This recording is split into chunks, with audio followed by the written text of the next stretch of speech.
Howdy, howdy, howdy. Hey, neighbor. How you doing? How you doing? Welcome in, welcome in, welcome in.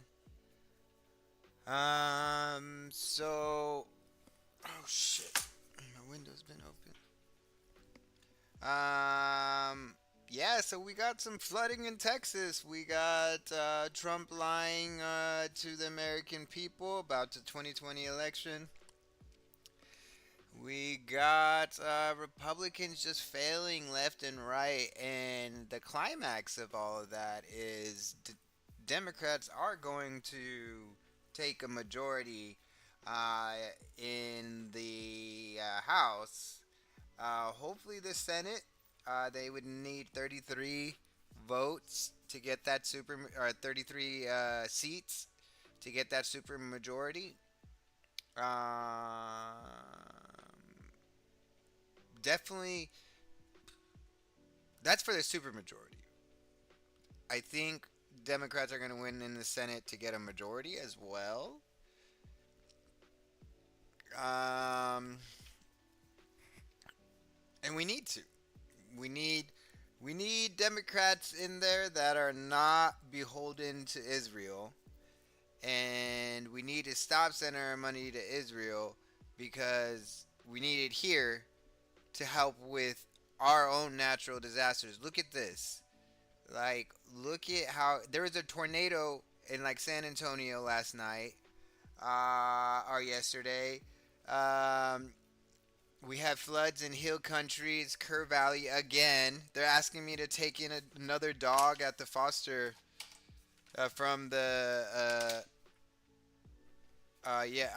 from the shelter because I took in one last time, and yeah, they need the space for the dogs that they're gonna have to rescue and take in from here.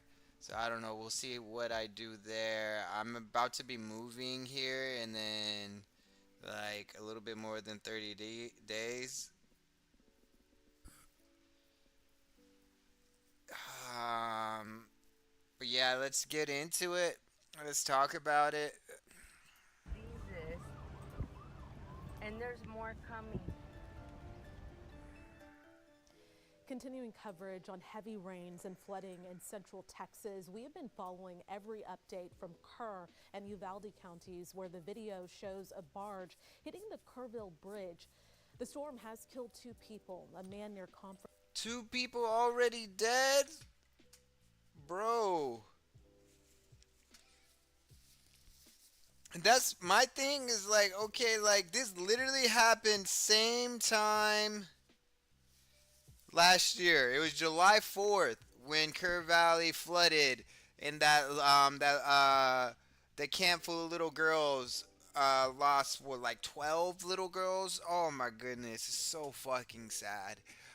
Total like 129 lives were taken uh, by the flooding, and they still don't have the infrastructure. And infrastructure, I can understand, like it takes time to, well, you've had a year, you haven't built anything for the infrastructure, you haven't put in sirens, we're gonna get to that, to warn people. How was the emergency alert system working this time? 2 people still died.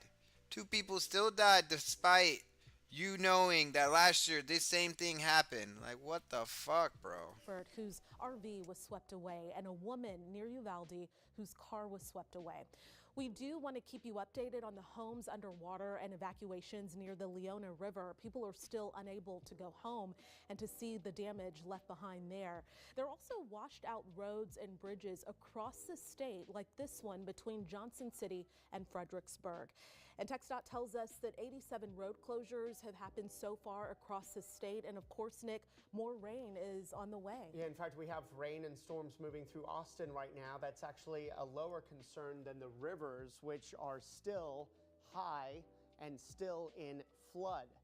We've got a river flood warning for the Llano River at Llano. It's currently at 19.8 feet. This updated just seconds ago. It's still expected to head for 22.5 feet which is just half a foot shy of major flood stage, cresting at 9 o'clock tonight. So it's still going to rise a bit more, the Llano River in Llano, before it starts going down. But then that higher water is still going to work down the Llano River and then eventually toward the Marble Falls area. We still have a river flood warning, in fact, a flash flood emergency for Blanco County as a result of the Pedernales River in flood at Johnson City. It is currently at 24.33 feet. It has crested in Johnson City, meaning in Johnson City it's not going to get any higher right now, but it is still going to get higher farther downstream into eastern Blanco County, and all that water eventually follows the Pedernales River into northwestern sections of Hayes County and then into extreme far western Travis County before eventually ending up in Lake Travis. But at least the Pedernales River at Johnson City is going to start coming down now. And so we have more rain on the way. This is how it looks from our Lorenz 360 cam from Westlake Hills, looking at a fairly weak thunderstorm moving through downtown Austin now. We've had a few clusters of storms that have bubbled up here this afternoon. You can see the one bringing additional rain here to Austin. It's been losing its lightning, though, which is a sign of weakening. Concern for later this evening, though, as another cluster of storms west and southwest of San Antonio are lifting up to the north and northwest. This may clip at least part of the hill country, the area most susceptible to additional rain. It is not going to take much additional rain to cause more flooding. So rain chances drop a little bit early evening and then climb later in the evening as some of those storms redevelop in the hill country. So coming up in first warning weather, we'll track one last round of potential flash flooding for some of us tonight. We'll time out the drying out period, followed by the heating up. All right, Nick, we'll see you in just a moment. Let's move things over now to Kerr County. That's where one person has died. KXAN's Eric Hendrickson is there to give us an update on that area. Eric, you've been around there for several hours now. Walk me through what you've seen and what you're seeing now. Yeah, Jen, we started our day in Comfort and worked our way here to Kerrville. We're right over the Guadalupe River. As you can see, it's still moving pretty quick behind us. However, the water levels have dropped. We've spoken to a ton of people today, and they keep telling us the same story. Late night evacuation calls, knocks on their door, even the sounds of first responders on intercoms as they're running through the street telling them to get up and evacuate. One thing we've heard from multiple people, they did not hear flood sirens. It's crazy. What did I say? All of that was great. All of that was great. Better. A lot better than the last time. There's a lot of failure of the system in place failed. So this seems like the system worked a little bit, minus the sirens. Crazy because last night I was literally down here enjoying the river. Nan Mentz just moved into her new apartment on the Guadalupe River on July 4th, before this round of floods struck the area. It was intense. It's crazy. It was scary. She said the early morning hours were filled with unique sights and sounds. I heard like this big whale coming through down the river. Realized what that sound was a big oil, like a fuel tank coming through, and you could smell the gas coming out. Downstream in the town of Comfort, Richard Garcia went to rescue his family from the floods. I let my mom know that the water was coming up, but it was already too late. He said they didn't hear any warning signs. The first alert he got was first responders moving through the neighborhood. We heard them on the microphone saying that we have to get out, that it was going to be higher than last year. While no lives were lost, Garcia still feels like they needed more time. We were hoping that these warning systems would kind of give the residents a sooner time to evacuate, but it was just not enough time this time. Now, Garcia was talking about the lives in that particular neighborhood. That's fair. That is fair. That's like, yo, literally, we knew this happened. This happened last year. We were not prepared. It's happening again, and it's gonna get even worse. More fucking water than last time. We would like a little bit more notice. We would like more than an hour to pack our most valuable and precious items into our car and evacuate. Okay? That is very fair. We pay fucking taxes up in this bitch. The taxes should be used to save our life and our property, okay? That's so great. That's so wonderful. And they should just fix the fucking flooding. Can we fix the flooding? Money for war, but not to fix the infrastructure and infrastructure. What?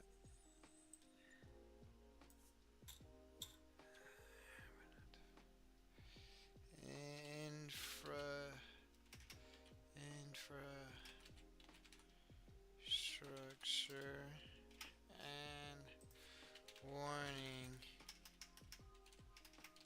systems in our own country.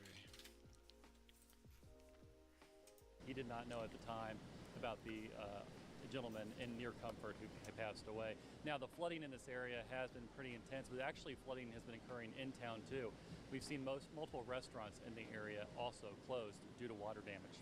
In Kerrville, Eric Hendrickson, KXAN News. Okay, Eric, thank you so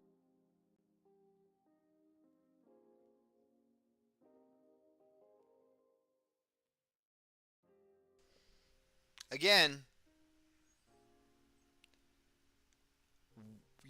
this literally happened last year. We're doing global climate change is worse than last year because they're rolling back. They're paying people not to build green energy. Okay? Climate change is worse. We're having the worst storms in 300 years. They are expecting more rain more than last year that caused all the flooding and all the deaths. Why do we not have infrastructure in place to protect the homes and the businesses? Okay? What are y'all doing with our money? Sending it to Israel and this fucking never-ending war in Iran? Is that where it's going? Is that the best use of the money? I don't think so. I think a better use of our money is building up infrastructure so the river doesn't fucking overflow and building protections of homes and businesses, okay? I think that's a better Uvalde County, we saw use of evacuations near the Leona River.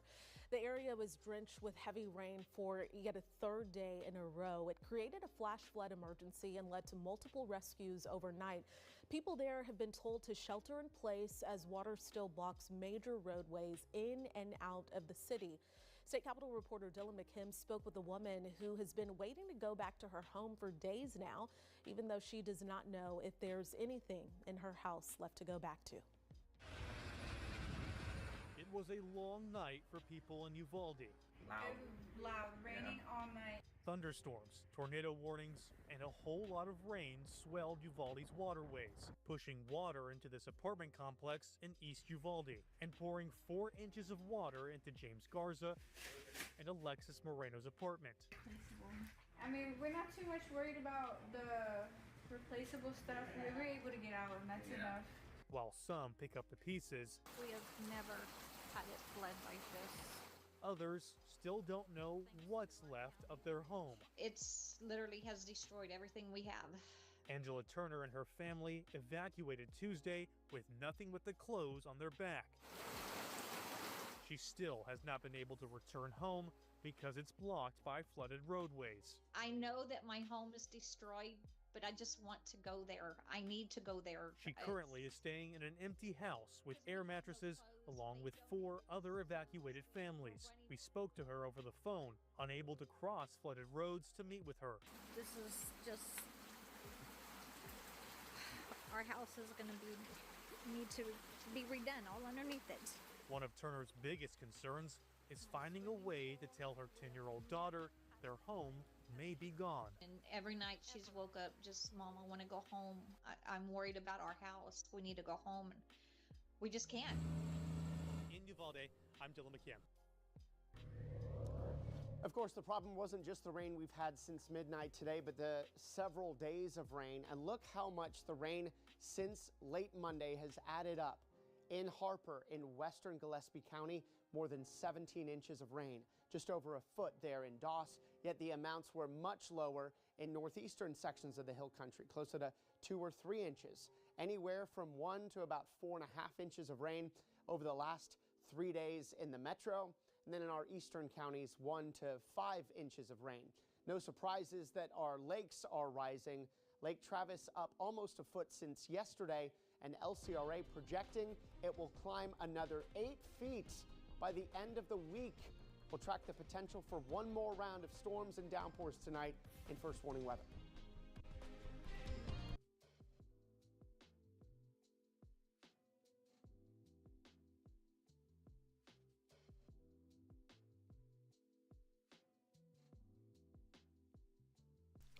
Listen to this story. Listen to this story. Kerr County installed at least half a dozen outdoor warning sirens. Well, this afternoon, Governor Greg Abbott confirmed the sirens were all operational. However, one was delayed by about 5 minutes. KXAN investigator Matt Grant went out to one Ingram That woman in Kerr Valley literally said, I didn't hear the sirens. community where private sirens were also activated. What was once a creek behind me, now a river. You can see that structure, a bathroom off in the distance, partially submerged underwater. And over here, this tree, you can see the bark ripped off of it, and you can get a sense for how high the water actually rose. We started our day getting turned around in Sisterdale due to severe road flooding. When we got to Ingram, we met up with Ian Cunningham, the founder of River Century. We met at River Run Campground, where he says nearly 50 people died in this area during the July 4th floods last year. Cunningham says his company was privately hired by the Eastland family with Camp Mystic and other camps to install 100 sirens, mostly in Kerr County. He says after camp requirements were met, extra towers were placed at other at-risk areas along the river, including 6 here that were damaged overnight. Workers were out earlier to do repairs.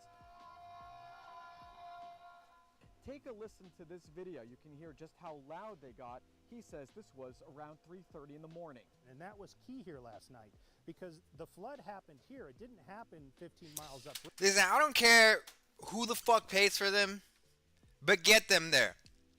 If you're not going to fix the infrastructure, if you're not going to do anything for climate change, at least put in some motherfucking sirens that work. Test them before the flood seasons and make sure these bitches work. Okay? I don't want to hear about no people dying because they weren't warned about a flood in the United States of America. It's 2026. We should be able to alert our citizens and protect our citizens from fucking floods. River. It went off and presented danger at this exact spot. And the towers that were located here intervened instantly when it was detected. River Century says the installations were completed about 2 months ago. He says his sirens go off automatically when it senses rising water. Shortly before 6 o'clock in the morning, our crews did hear audible warnings apparently coming from law enforcement to let residents in Kerr County know about the oncoming danger. Cunningham says his private company fills a gap, one that Kerr County officials have called insufficient, even with $1.25 million available to 30 counties under Senate Bill 3 for siren grant reimbursements. In Ingram, Matt Grant, KXAN Investigator.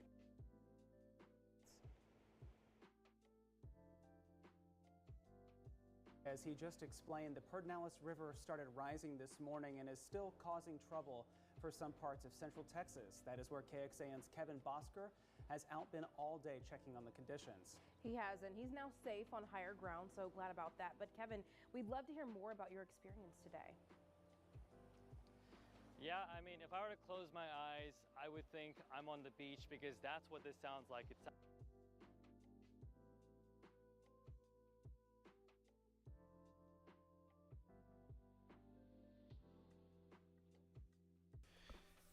Fucking Bascar, bro. How did you get this job? High the water has risen here in this area. I want to tell you kind of how my day went from start to finish. I got the call at 3:30 this morning from my news director saying, talking about the situation and the gravity of the flooding that was set to happen. We came to this area of the Pedernales River. It's between Fredericksburg and Johnson City. When we got here, there was a bridge that was, well, you could walk on it. Let's go ahead and show some of the video of what it looked like earlier today. Kind of just like a bit of a timeline of how much the water has risen over time. You could see that you could walk through a lot of that bridge, and it ever so steadily and quickly rose yet again and yet again. It's truly unfathomable and just impressive to see how much water has been gushing through the Pedernales from west to east. The water was going up and it was going wide. I want to play a little bit of a soundbite from somebody who was here yesterday. This is what she had to say on what it was like before the water got this high. Yesterday we could see the bedrock, but we only saw a little trickle of water. This is at least 100 times more than what we saw yesterday. Yeah, 100 times more. And really, it got so high to the point that we were stranded. Like, we were on Young Lane off 290. Obviously, you can't drive past this right now, but another way out into the town of Fredericksburg, or into the city of Fredericksburg, you can go down Young Lane. When we went down that lane, there was more water covering that area, so there was no outlet for us to escape. It was worrisome for us, if I'm being very honest.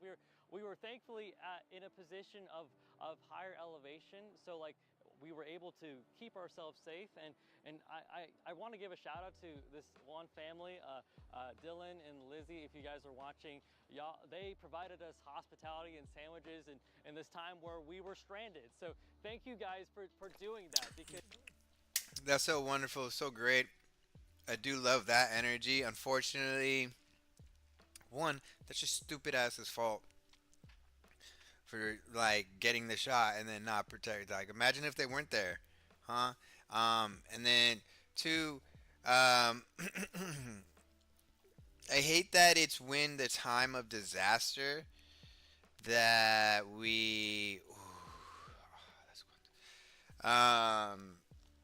that we see everyone coming together and loving one and each other and helping your neighbor. I hate that that's what happens, but at the same time, that's probably what's gonna get us to remove Trump. Is like things are just gonna get so fucking bad.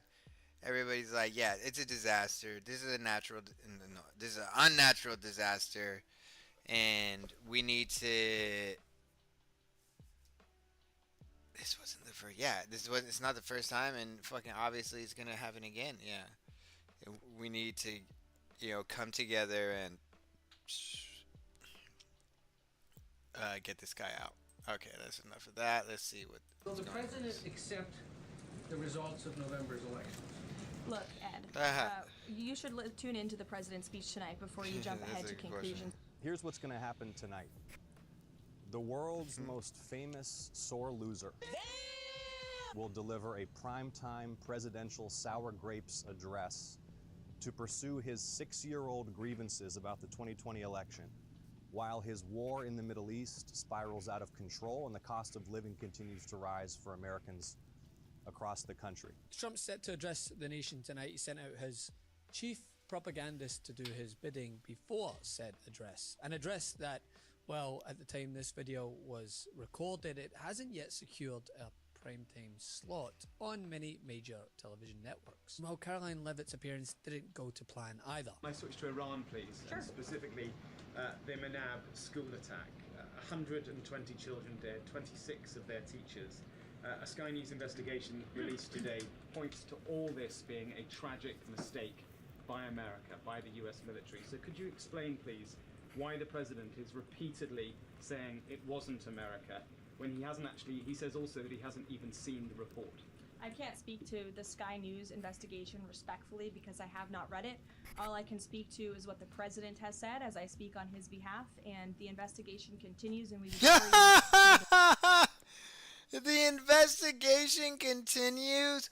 Bro, this is such trash. Oh my god, these fucking liars. To releasing the findings of this investigation? I don't think anybody's going to ever be able to say what happened there, because if they don't know by now, and as of a couple of weeks ago they didn't know, and while things like that happen in war, there are missiles flying all over the place, and I don't know how anybody could say that we shot it. With science and math, that's how that works. Just science, math, evidence. That's how you can tell who shot what, when. He really thinks y'all are stupid. He really thinks y'all are stupid. Oh my god. With election integrity bound to be the focus of his late night televised ramblings, instead of, the usual toilet seat truth social posts, Levitt faced off with an NBC News reporter on the topic of elections and how, it's a funny old system that it seems to be working fine whenever Trump wins and is never questioned, but when he loses, all bets are off. To the degree that this speech tonight is about elections past, not elections upcoming, the 2020 election has had dozens of recounts, lawsuits, audits. 2024 election widely believed to be safe and secure. There's not really any question about that. A lot of people look at this. Because it was too big to rig. Well, I think a lot of people look at this There's a and massive amount of votes for this president. That's why he's in the Oval Office right now. No one disputes that. And there were a significant amount of votes for Joe Biden, who won in 2020. I mean, the question is, why is the president unable to let this go? Well, first of all, Garrett, I think part of the problem is that the media has refused to acknowledge that tens of millions of Americans across the country share the concerns of this president about the sanctity of our elections. And your premise of your question, you're jumping. They're just liars, bro. They have a script. They're like, you stick to this strict. Does the president like waffles? Well, Gary, I reject the premise of your question because it insinuates that Trump doesn't like pancakes, okay? It's bullshit. It's bullshit. Jumping ahead to a conclusion in this speech before even hearing it yourself, I think that everyone should tune in tonight, including the people in this room, and you should report on the president's speech and the findings that he is going to reveal in this speech with a little bit of honesty and a little bit of integrity, because it will shock you if you have an honest eye listening to the president tonight. How is an honest eye gonna help you listen? Your eyes let you see, your ears let you hear. What the fuck? And everything he is saying will be backed by facts and by evidence that will be provided this evening. And again, Garrett, I think all Americans, Democrat, Republican, should agree that we are the greatest country in the history of the world. We should have the safest and most secure elections in the history of the world. And what the president will be speaking about tonight will show you that perhaps that is not the case, and we need to make some adjustments moving forward. Donald Trump is scheduled to deliver what the White House is calling an address to the nation from the East Room. It's a primetime slot at 9 p.m. and even though it's yet to be confirmed that much of the nation will actually be watching, kind of like his rallies, actually. And sometimes the pictures really don't tell the full story, because if you look behind us, you see, okay, there are a couple hundred people back there, but the truth is, when you make your way over here and you're in a wash of people. Oh my God. Ouch. Okay, so if you can see what's going on right behind me, big open grassy area. Conservative commentator Jonah Goldberg responded to that, writing, quote, "If only they had employees who knew how to operate cameras that could capture these images," he describes. Hours before the speech, America's major television networks had still not committed to carrying it live. ABC were non-committal, as well as NBC, CBS and CNN.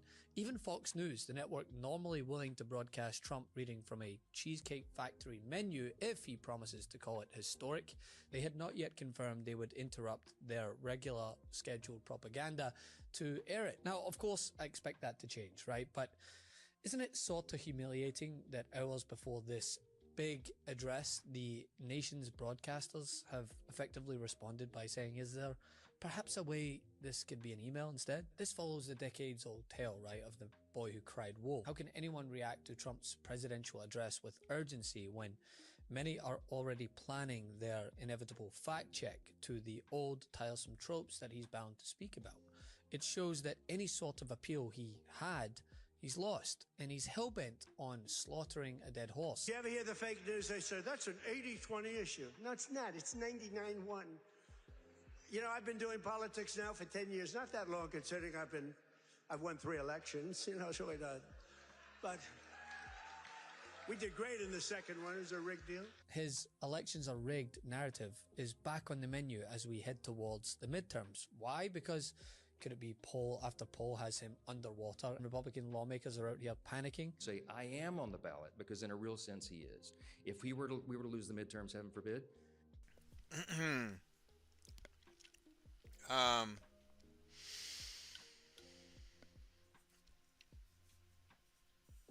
obviously think there's a more nefarious reason.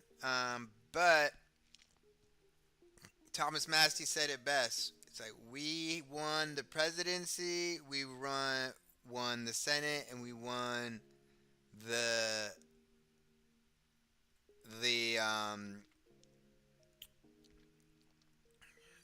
House. How can we say the elections are rigged when they won? It's like, it's idiocracy. It's idiocracy. These Democrats, y'all, impeachment's not even the big concern. They will turn every committee of Congress into an investigative body, and they'll go after the president's family, the cabinet, his donors and friends. Half of you in this room will be targeted. Bruh. That sounds guilty as fuck.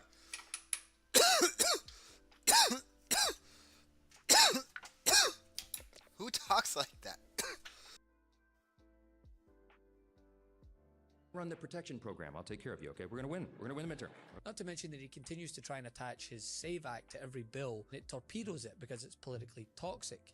I mean, the desperation is evident. The White House have described the subject as free and fair elections, and Trump has promised a major announcement about election security and possible foreign interference. But he's also spent nearly 6 years pushing false and repeatedly debunked claims about the 2020 election. So of course the networks are facing a dilemma. Do they carry a presidential address live knowing that it may become a primetime delivery for misinformation? Or do they refuse knowing that Trump will inevitably retaliate and accuse them of censorship? Either way, it tells you how dramatically Trump has degraded the meaning of a presidential address. A terrible thing, but we had the greatest economy in history.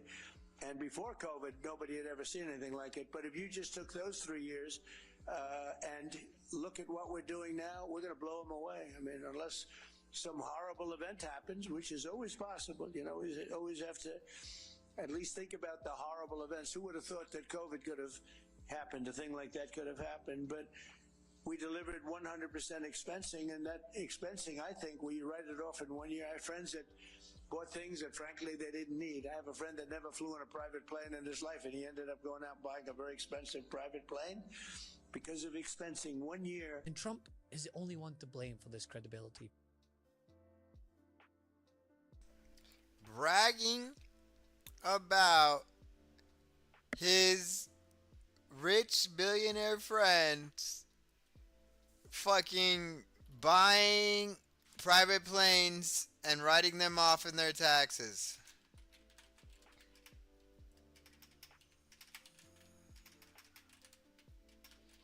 About his rich friends buying private planes and off the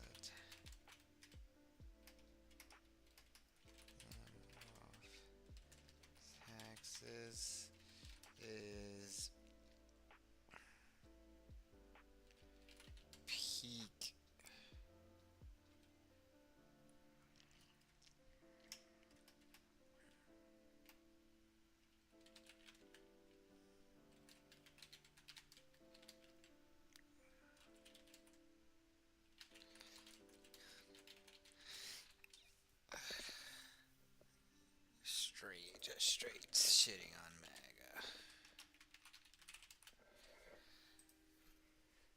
MAGA. Problem. He spent the aftermath of 2020 claiming that the result had been stolen. His allies filed lawsuits. Those lawsuits failed repeatedly. Election officials, many of them Republicans, said the result was legitimate. And whenever he is pressed with the lack of substantive evidence to back up his sweeping allegations, he runs, he hides, he attacks the source. It's cheating on the election. You lost the 2020 election. Brett, you take a look at all of the stuffed ballots. You take a look at all of the things, including things like the 51 intelligence agents. There were recounts in all of the swing states. There was not significant widespread We're trying to get recounts, real recounts, not just numbers of votes. Widespread corruption. There was not a sense of that. There were lawsuits, more than 50 of them, by your lawyers, some in front of judges that you appointed. Look at Wisconsin. That came out with no evidence. Wisconsin has practically admitted it was rigged. Other states are doing the same right now, and it's continue on. It was a rigged every election. potential case of voter fraud in 6 battleground states, and they found fewer than 475 cases. You know why? Because they didn't look at the right things. Okay, Brett. are you know that these elections are rigged? Your network knows that they're rigged. You know that I won an election in a landslide, and I got 94% bad press. But Mr. President, you know why I got that? Because you have no credibility. But you've never presented evidence that it was rigged. Let's keep talking about. I want to talk about Todd. You have more evidence. There's more evidence than ever presented. Let's talk Your about elections in this country. We're like a third world country. Your elections are crooked, and you're crooked, and Meet the Press is crooked, and so is ABC and CBS and CNN. Oh my God, You're this is one-sided fucking. crooked networks. All right, let's call it quits because I've had enough. Thank you, darling. Have a good time. Mr. President, let's please. I traveled all the way to Wisconsin. I've sat in the rain with you. I know. I've sat in the rain with you for an hour. Fucking on and off in the rain, and I've given you enough time. You ought to straighten out your press because you know This what? is fucking A country can crazy, never bro. be great He's without fucking Congress. insane, bro. Wisconsin for the TV networks are aware That's that this comes at a insane. cost, right? As I mentioned, Fox News agreed to pay Dominion Voting nearly $800 million to settle a defamation case concerning false claims about the 2020 election. The judge in that case had already ruled that the disputed Dominion claims were false. Fox acknowledged that ruling when it announced the settlement. Newsmax later reached its own settlement with Dominion. So when networks look at tonight's address, they are not dealing with an abstract debate over free speech. They are remembering that election misinformation has already generated massive legal exposure for broadcasters. Want to stay plugged in? Become a subscriber to our Substack at MidasPlus.com. You'll get daily recaps from Ron Filipkowski, ad-free episodes of our podcast, and more exclusive content only available at MidasPlus.com.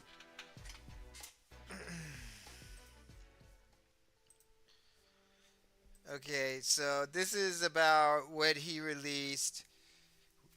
We assess that Russia is using a range of measures primarily to denigrate former Vice President Biden, what it sees as an anti-Russia establishment. For example, is directing or encouraging proxies to spread claims about Vice President Biden. Some Kremlin-linked actors are also seeking to boost President Trump's candidacy. We assess that China prefers that President Trump be defeated. In the past few months, it has stepped up public rhetoric criticizing the adversary, which it recognized may affect the election, although Beijing did not intend to try to affect the online influence collecting. I mean,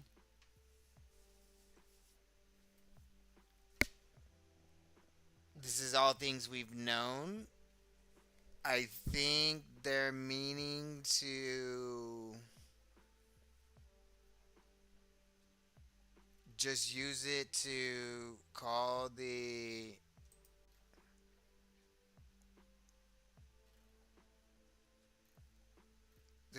election for Trump, or to call these elections, these 2024 elections, into question. That's how good I am. Why did the president just shoot down a housing building? Why did he not sign it? Do you even understand his bill? He's trying to build townhouses and apartments in residential areas that are single-family homes. What do you think that does to everybody in the neighborhood? You don't give a crap about anybody else. What the fuck? What the fuck? I think that conversation is incredibly important in America. That's why I'm proud to be joined today by a Republican candidate for Lieutenant Governor of Illinois, Aaron Del Mar. Mr. Del Mar, thank you for joining me. Thanks for having me. And let's have a conversation about the state of Illinois. We're going to begin with Aaron's prompt. Aaron, what did you bring? My prompt is Illinois is failing under one-party Democratic rule. Okay, it's an interesting claim. Of course, you're going to say that as the Republican Lieutenant Governor candidate. But I think you can agree that opposition parties either way.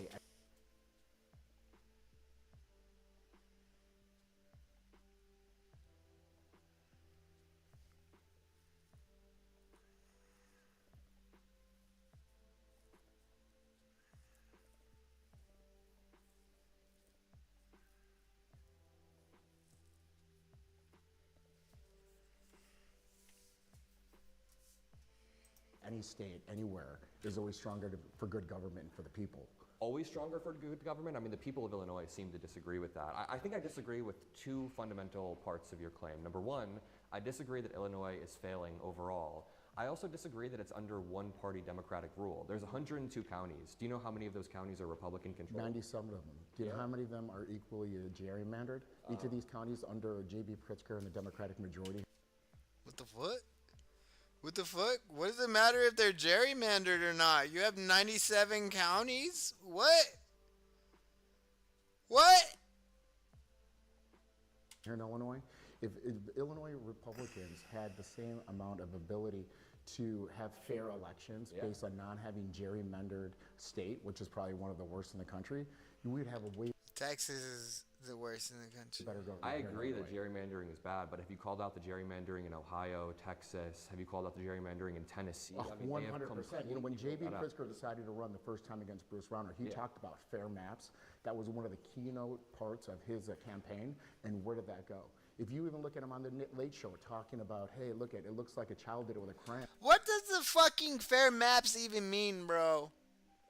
What does a fair maps even mean? I mean, that's the joke, but it's I not disagree very with funny. gerrymandering entirely. I disagree with gerrymandering, but we currently live in an environment. You haven't called out Chicago. Oh, no, this is your home. No. Illinois should not be gerrymandering, but there were 2 bills under Biden that would ban gerrymandering nationwide. Republicans shot those bills down. Do you condemn Republicans for shooting down the gerrymandering bills? For sure, and I also say, look, Okay, you're wait, from Indiana, right? You're from Indiana, right next to Illinois. We are a Midwestern state. We're a 55 Democrat, 45 Republican state. We have 17 congressional districts here in Illinois. Only 3 of them are Republican. Why? Because of the gerrymandering. How does that work? But you're winning the lower elections. You're winning the lower elections, but you're losing the bigger one. That's weird. That's weird, 118 bud. state representatives, only 40 of them are Republican. If out of 58 state senators, only 18 of them are Republican, that is not fair pool. Can you take into account the gerrymandering that is happening nationwide? Over in Indiana, one state over, the state senators refused to rewrite the map in a mid-district manner, and Donald Trump primaried them all. Have we illegally gerrymandered in a mid-district manner or mid-decade manner? Well, I mean, throughout the country, we see gerrymandering happening that is strategically, surgically trying to push out black communities. They turned Memphis, Tennessee into 3 separate districts. None of this justifies the gerrymandering in Illinois, but I don't think the pearl clutching over the gerrymandering just in one state is really captivating to me when the entire country is being lowered and lowered and lowered to a new standard. So it's probably because they learned it from Illinois. They learned it you from think so? They learned how to cheat Donald the Trump best from called Illinois. up Greg Abbott and said, can you, in the middle of the decade, redistrict? Has that happened in Illinois? Middle of the decade? Well, they haven't had to because they've been gerrymanders for over 3 decades, and they've had that full control over everything. And that's why Illinois continue to fail and fail. If they're the highest property taxes, one of the highest property taxes in the nation, they have the worst credit rating. And J.B. Pritzker gets on television and talks about, hi, we've had 10 credit upgrades. Well, look, if you're 10 feet underwater and you get 5 feet higher, yeah, you're a little bit better, but you're still drowning. 10 credit rating upgrades to an A? We are now at an A? We have the worst credit rating in the United States out of all 50 states. We have, and you're we have excited 10 about that. credit You're rating celebrating. You're increases. celebrating still drowning. I'm celebrating the fact that we're number 5 in education.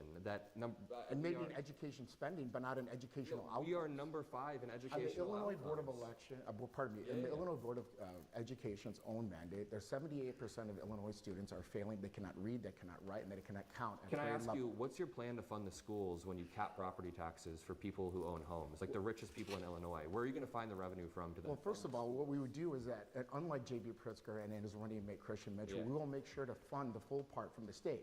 They have underfunded schools by 28% every year for the last 8 Where's years. the money gonna And come what from? does that do? It forces local municipalities, local school districts, in order to increase people's property taxes. Wait a minute. Yes. So you're the, saying- so the state of Illinois shifts its burden on education to local So municipalities. you're saying the 90 out of 100 Republican counties are underfunding their schools? You're saying that it's happening on a local level, It and is then our happening- education sucks because what of the I'm local saying is- Republicans? No, what I'm saying is that because the state of Illinois doesn't fully fund its portion of its Bro, like, honestly, you should just be throwing those little fuckers under the bus. Like, yeah, so they're doing it wrong. I'm gonna make sure they do it right. What the fuck? part of education. It is forcing municipalities, local government, and school boards to raise property taxes to make up for what the state is not giving them as they redistribute all those different funds to other different Okay, programs. so you cap property taxes for homeowners. Just like Indiana does it. Just like California. Indiana- California did that, and it ruined their economy. You guys want to turn Illinois into California. Property tax. If you have a $300,000 house in Indiana, the most you can pay in property tax is $3,000. They have they have public schools, they have junior colleges, they have state education, just like Illinois. Sir, I grew up in Indiana, and it's like number 30 on education. It might even be number 40. Illinois On invests education in our spending, not education. educational outcomes. Educational outcomes are great If you in look Illinois at the city as of well. Chicago, they spend $15,000 more per student than the kids that Can are I in the ask one more suburban time? So- areas, and the Chicago outcomes are even worse with a $15,000 per student increase. So let me ask you, you Suburban cap areas. property taxes Right. for the most wealthy of Illinoisans. Can I ask Why you, doesn't it? No, it's not. Why is 15,000? What? And how much does Illinois pay per student? 20K, 24K. Yeah, I like 30K. That sounds great. 30K per student, because you know why? How much does a Tomahawk cruise missile cost? $2 million! If we could spend $2 million on a Tomahawk missile, we can spend that $30,000 per student in the United States.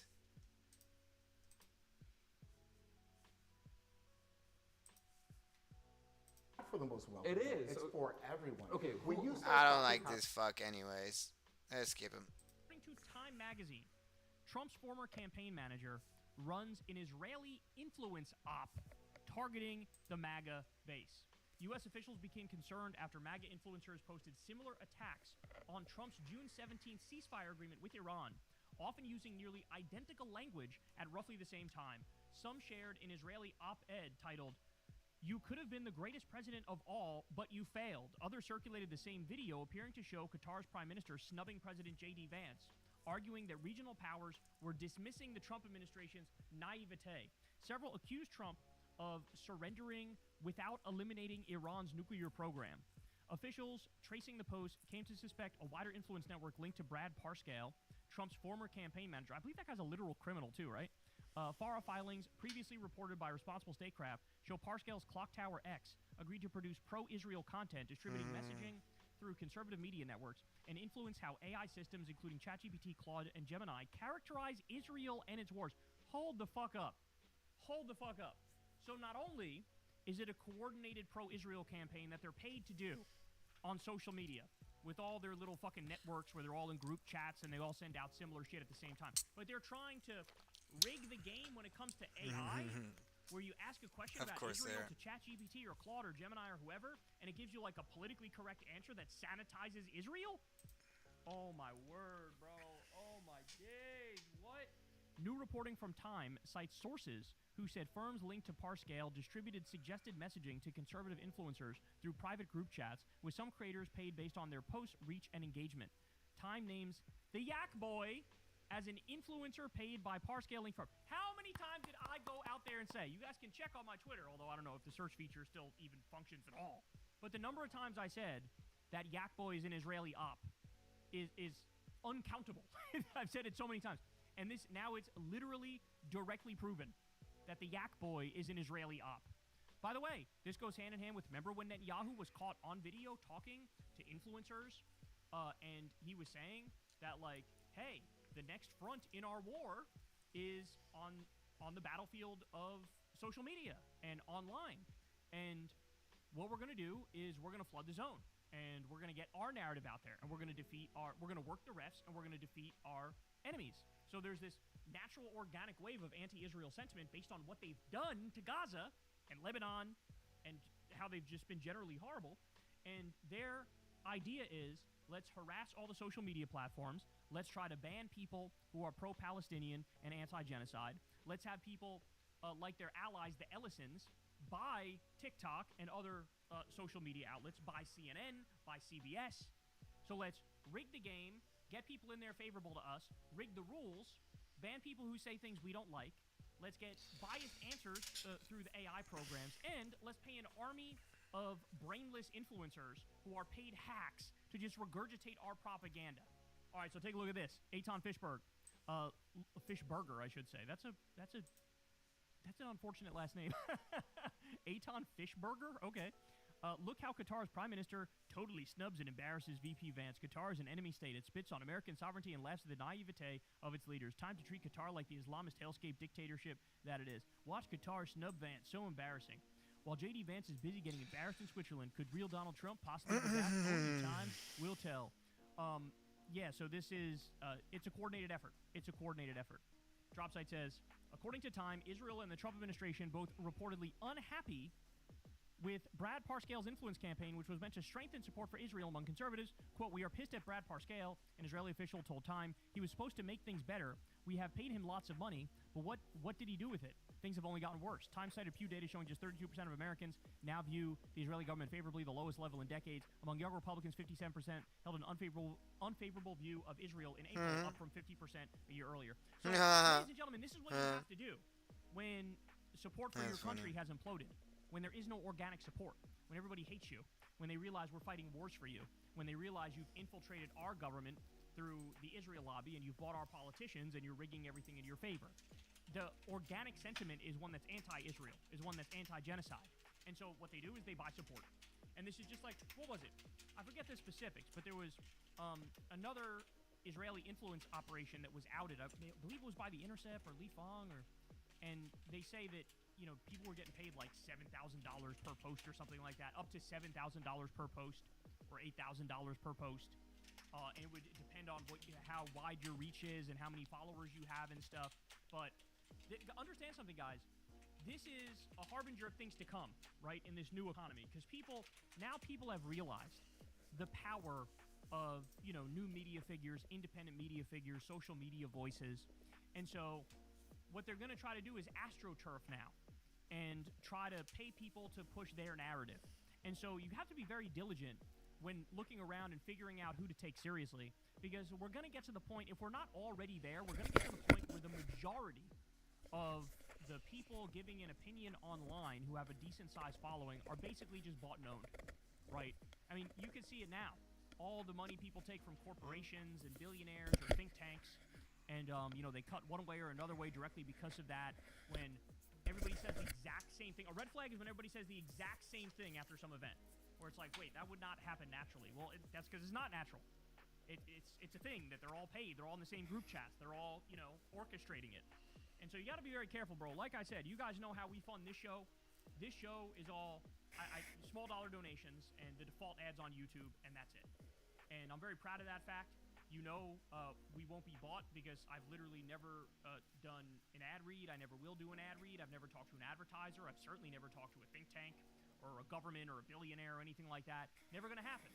And so, like, the proof is in the pudding. The proof is in how we run this shit. There's going to be a lot of people in this space who it's the exact opposite. They'll take money from any fucking Tom, Dick, or Harry out there, any fucking corporation, any billionaire, any foreign government that wants to throw money at them. Remember the Tim Pool scandal and the fucking Dave Rubin scandal? where Lauren Chen with Tenet Media took a bunch of money directly from the Russian government, then gave that money to Tim Pool and Dave Rubin, and they made a tremendous amount of money for like just a video every now and then. Oh, and would you look at that? Turns out Tim Pool was saying like Ukraine is the enemy of the United States of America at the same time he's getting paid by the Russian government. They're all going to be hacks. If they're not hacks now, they're all going to fucking be hacks. And now a MAGA influence op where they're all sucking off Israel. Doesn't that say it all? These people are all hired. They're mercenaries. They're for hire. And so you can buy an opinion off them, which means all this shit is astroturf. Nobody's telling you what they actually think. Nobody's telling you the truth. And you need to be aware of that. You need to be aware of these psychological operations. And understand it's only going to get worse.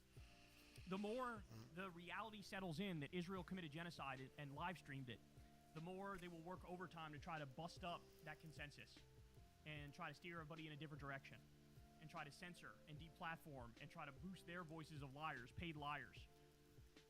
So look, I'm at the point now where you see anybody saying some pro-Israel shit, just assume they're fucking paid for it because they probably are.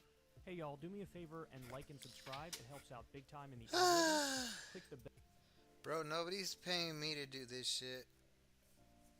Doing this shit for free. Just talking shit for free, bro.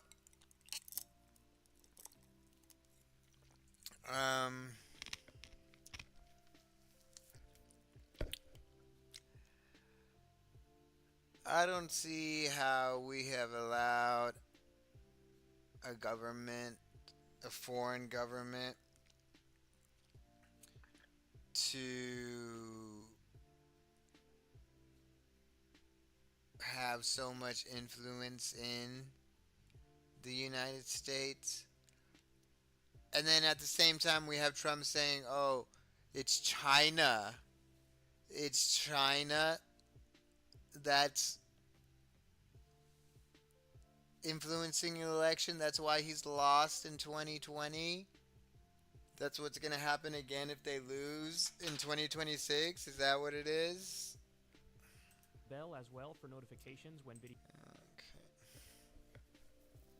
Surged into a colossal lead for the midterms that you have to see to believe. I'm going to show you all that. There's this category of voter called double haters, and basically what that means is they think both parties ain't shit. And when you ask them, okay, you hate both parties, but who are you going to vote for? Wait until you see this stuff, man. It is crazy. Also, the war is just tanking whatever remained of Trump's popularity. People despise what's going on with that. We also have it is now being fully exposed and illuminated and highlighted just how much Donald Trump is corrupt and taking bribes. And the pay for a pardon scheme is all coming unglued right in front of our eyes. So we have an amazing story on that. Later on, Trump personally snuffs out the Epstein-Zorro Ranch investigation that New Mexico's Attorney General is doing. And needless to say, it's because we know where all the bodies are buried. We know the skeletons in his closet. They are numerous, to say the least. And then later on, we have Alex Jones and Nick Shirley have an idiot competition. And, man, that's a real duel right there. That's a real battle of the minds right there. So you guys know the drill, man. Everybody do me a big favor. Subscribe to the channel and click that bell icon. That helps the show out big time and costs you nothing at all. You can also support the show on Patreon. As you all know, if you just give $1 a month or $2 a month, that goes a very long way. Remember, this is real independent media. I've never talked to an advertiser. I've never done an ad read. I've been doing this full-time since 2012, and you have my word that I will never talk to an advertiser or do an ad read. But you guys support the show from the ground up, man. It's your support and the default ads on YouTube. That's all we do. We also have, of course, Crystal Kyle and Friends. You could sign up for that as well. Link below. And go sub to Corin's World. Yesterday was Corin's birthday. So go give him a birthday sub if you haven't yet. Let's try to have him gain a couple thousand subscribers. I'm sure that'll make his day. Help me give a couple thousand subscribers, bro. So take a look at this. Strength in Numbers and Verisight released a poll, and it's double haters, okay? I actually kind of love this term. It's basically like when you talk to people, and they say, yeah, I hate the Democrats, and I hate the Republicans. They both are pieces of shit. But then you ask them, like, okay, well, who are you gonna actually vote for, though, when push comes to shove? And the result is 55% supporting Democrats and only 29% supporting Republicans. Now, I'm no mathematician, but I believe that's a 26-point lead among the double haters, which is absolutely catastrophic. And naturally, MAGA is going to freak out over this fact. So I also wanted to show you, apparently this is a group that has always been, to one extent or another, sort of pro-democratic, but now the number is just way more extreme than it was before. So here, let me read this to you. Well, it's just obvious. It's more and more obvious every single fucking day. It's obvious how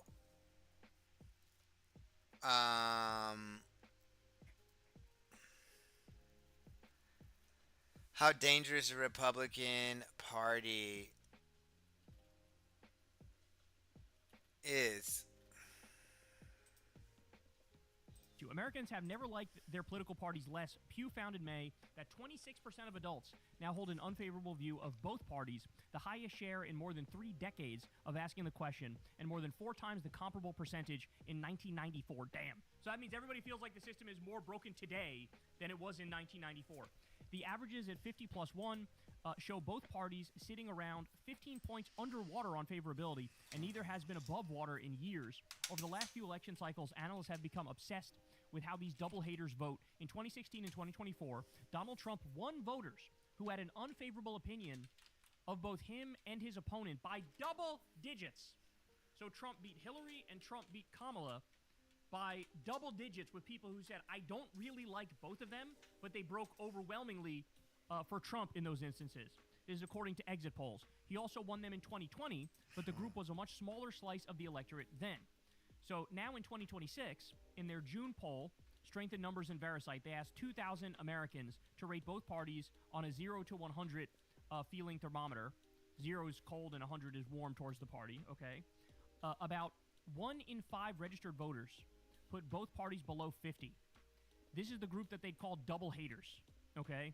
So they go on to say, our poll shows double haters favor Democrats for 2026 by 26 points, while everyone else splits about evenly. Democrats led by 2 among voters who like at least one party. If you do the math on the generic ballot, currently Democrat plus 7 is our poll. This means that the double haters are responsible for about 80% of the party's national margins. That's incredible. So in other words, this is a very electorally important group, is what they're saying here. So it's not just these double haters that are super important in terms of as a demographic. As you all know, Trump made massive gains in 2024 with young people in particular. It was young people, it was independents, it was actually Hispanic voters. He picked up with those groups. And, you know, Republicans started feeling high on their own supply, thinking, oh, this is awesome, like this is a new electorate. But the fact of the matter is, now they bled all that support back and then some. Young people hate him, independents hate him, Hispanics fucking hate him. So all of them have turned. Plus you get the double haters that hate both parties that are going, I'm going to support the Democrats way more by 26-point margin compared to Republicans. But now let's look at the Strait of Hormuz and foreign policy and how that is affecting Donald Trump. Let's listen to this. Here we go. How's the president doing on foreign policy? Bad. In 2024 versus Kamala Harris, foreign policy was a strength for this president. He was trusted more in foreign policy than Kamala Harris by a 10-point margin. Among independents, he was trusted more by 14 points. Come over to this side of the screen. The net approval now on foreign policy in 2026. Down he goes, right into the Strait of Hormuz. Look at this. 22 points in the negative direction. A minus 22-point net approval rating. That is a drop of over 30 points. And among independents, he is now at minus 30 points. You know I love those notes at the bottom of the screen, Johnny B. So that is a movement of 44 points among independents. Foreign policy, which was a strength for this president during the 2024 campaign, has become a weakness for him here in 2026, leading up to this midterm campaign. Now, also, party identification, we discussed that the other day. That was a metric that for the first time in my lifetime peaked for Republicans in the 2024 election, where, like, they had a slight edge over Democrats nationally, where more people self-identified as Republican than Democrat, okay? They squandered that and then some. We're now back to the point where it's like an Obama-like margin. I believe Democrats, depending on which poll you look at, they're leading by double digits when it comes to party identification, which is just, I mean, that's astonishing, bro. That is astonishing to be leading by double digits when it comes to party identification. $116 in every facial. measurable way. We're at the point now where if you had the election today and you had Biden versus Trump or you had Kamala Harris versus Trump, it wouldn't even be close. It would be a blowout and a half. You would have the Democrats easily getting back in power. In fact, this just came out from Harris X. Who had a better economy among independent voters? Biden, 59%. Trump, 41%. That's facts. All of the things that people said, oh, Biden was bad on this thing, like inflation, for example. They say, oh, inflation was really bad under Biden, and that's why Democrats struggled. Trump is doing way worse on that metric than Joe Biden did. That's the issue. You name the topic, and I will show you how Republican support has collapsed. People are pissed. People are blaming them. People are defaulting to the Democrats. Now, by the way, let me be clear. This is not to say the Democrats are doing a great job, because they're not. They're actually floundering in many respects. But Republicans are so atrocious and so evil and so terrible that people look at the political landscape and they go, well, obviously I'm going to go with the adult in the room, the Democrat, over any Republican in this country. Because it is very clear they're a fucking death cult. It's very clear they're going down with the Titanic, known as Donald Trump.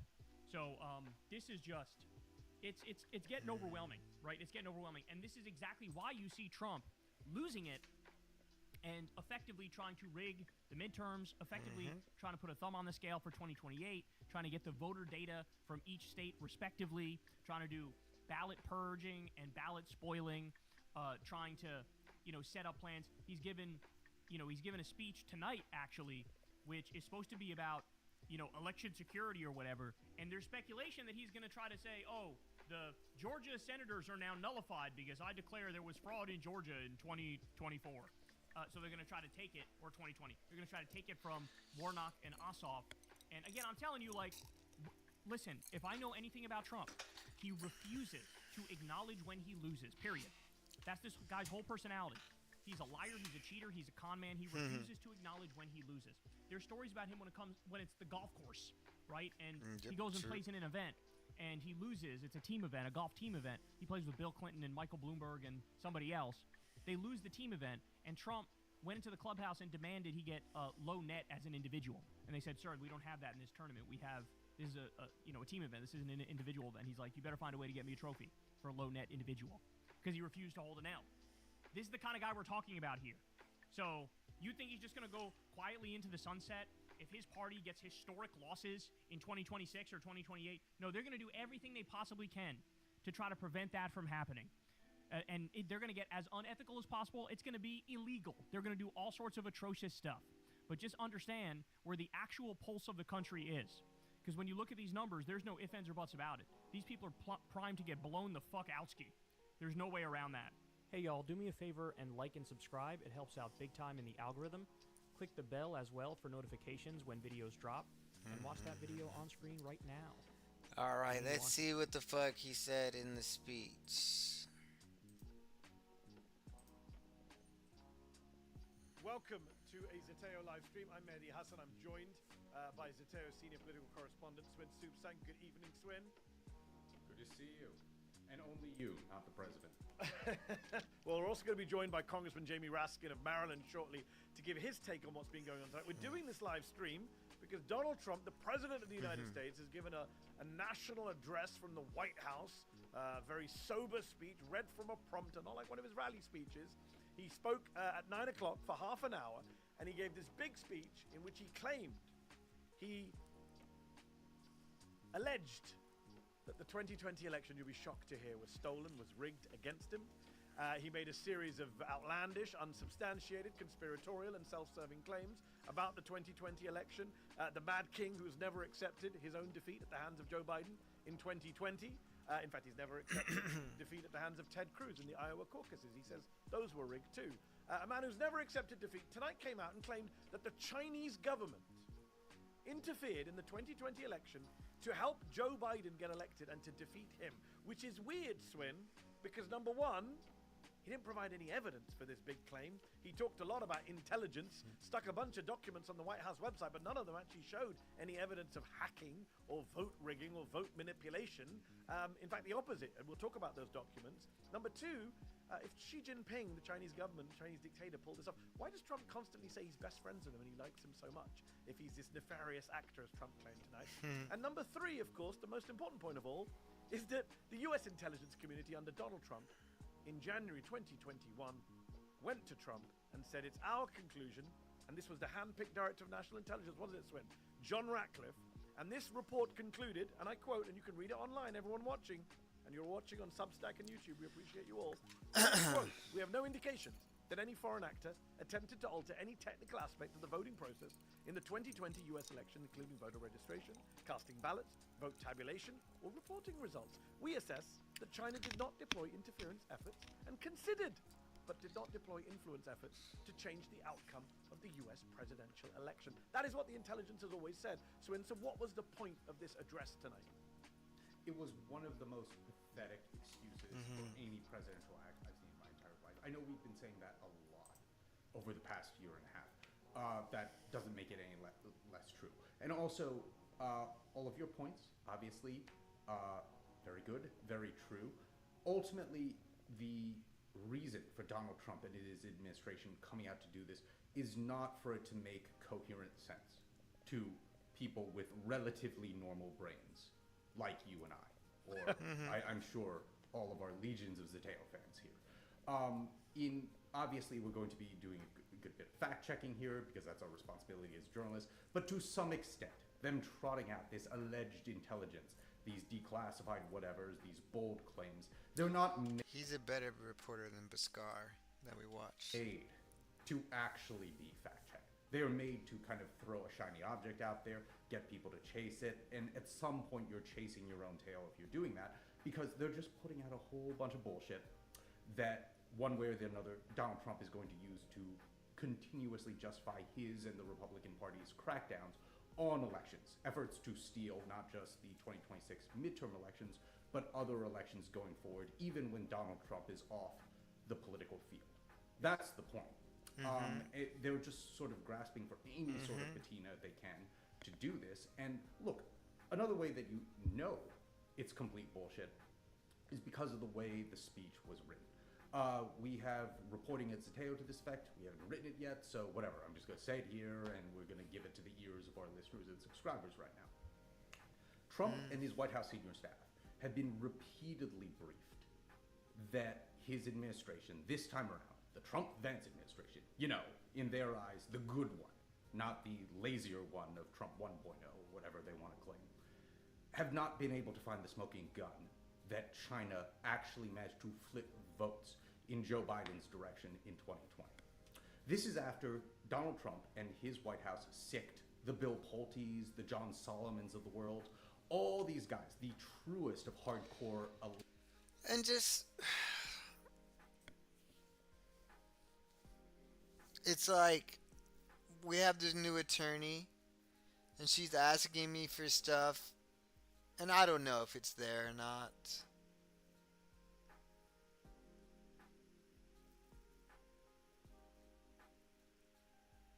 Most likely not there. And it needs to be. But how much time am I supposed to look for something that's not there? You know? How much money and time are we paying government employees to look for something that's not there? Election deniers, pro-Trump election deniers, to go about the federal government, shamble about all these classified documents, to try to find a smoking gun that Donald Trump has been insisting for years has been there. That China, and maybe other nefarious actors, flipped votes, hacked voting machines to make Joe Biden the anointed leader in 2020, to stick the screws to Donald Trump. Even these guys, the most brain-cooked people on the planet, who Donald Trump put in highly sensitive position powers, could not find that actual smoking gun, even though they were supposedly given everything that they so desired. So that is why when he went out there tonight, you and other eagle-eared or eagle-eyed listeners may have noticed that the speech was written in this kind of way that was just jack full of innuendo. They talk about attempts, they talk about intelligence, but they would never talk about that we found a smoking gun that showed the election was stolen by China in Joe Biden's favor in 2020. That's why Donald Trump would say all these different asides, where he'd say like, oh, we know a lot of bad stuff happened, oh, we can never have another election again. He never actually connected the two thoughts in his speechwriter written speech tonight. And that is because even these conspiratorial crackpots who he's employing right now could not find the smoking gun. So on the smoking gun point, what's so interesting is, as you say, innuendo, but he also claims to have all these documents, right? He begins the speech saying, we're putting all these documents online, and people have gone through already the documents online, and they found one document on the White House website that the White House released, which is supposed to be part of the smoking gun that doesn't exist. This is a document that they put out from intelligence, which specifically says the intelligence community, this is from the 2020 campaign, the intelligence community assesses that China does not currently intend to covertly interfere to try to sway the outcome of the election, although this activity could enable such operations if Beijing made a decision to do so. Oh, that's strange, because that completely undermines the entire speech. Listening to the speech tonight, Swin, you and I are old enough to remember 2002, 2003, the run-up to the Iraq War. I feel like Donald Trump has gone full George W. Bush this year. The bombing of Iran, the embrace of the neocons, and now standing up and giving addresses to the nation, claiming to be citing U.S. intelligence, which isn't really U.S. intelligence, claiming to be quoting the CIA, which hasn't really been vetted by the CIA, and then insisting on finding a smoking gun, that they're so incompetent they can't even find the smoking gun. Remember, George Bush, they could have planted WMDs. I always think about the Iraq War and think, why did they just plant some WMDs? No one would have known. They were too incompetent. They got so exposed. And today you have Donald Trump doing this address, and now we're going through all the information. He's being mocked again, rightly so tonight, because he hasn't got anything. And by the way, I want to read one quote to you. This was the quote that jumped out to me. And we've got Congressman Raskin joining shortly. Also, for you, those of you watching on YouTube and Substack, stick your questions, your comments in the comments, and we will try and put them to Swin. I'll try and put them to the Congressman. I'll try and deal with them. We'll come to as many as we can. We know you're watching live, and you've got a lot of questions. But this line, Swin, jumped out to me. I'm going to read it to you. This is my favorite line from Donald Trump tonight. Raw intelligence obtained by the FBI in 2020, yet buried by rogue bureaucrats, stated that China's activities even included an attempt to manufacture illegal ballots for Joe Biden. So this statement is so good because it says that even this statement says they attempted to manufacture illegal. It doesn't say that ballots were changed. It doesn't say that Joe Biden got any fake votes. And the favorite part is raw intelligence obtained by the FBI. Do we know what raw intelligence is? It means it's unvetted. It means it could be a tip. It could be anything randomly that the FBI got hold of. That's why it's called raw. That's why it doesn't go to the president directly. And by the way, Donald Trump, if we are now accepting raw intelligence from the FBI, I would remind you that the FBI in the Epstein files claims to have lots of unverified intelligence about Donald Trump abusing children, which we all rightly, responsibly as journalists say. That's fact. That is fact. They're just so fucking hypocritical, bro. It's like, okay, like if you're gonna call this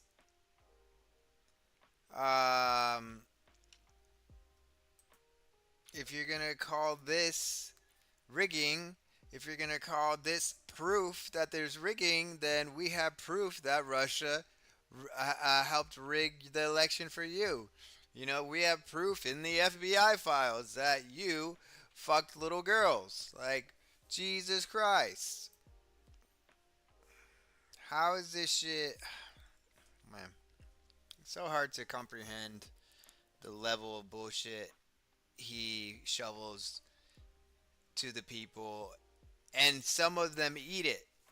Some of them eat all this shit up. What? Donald Trump denies that, and it's not been verified. These are just things in the files that the FBI were looking into.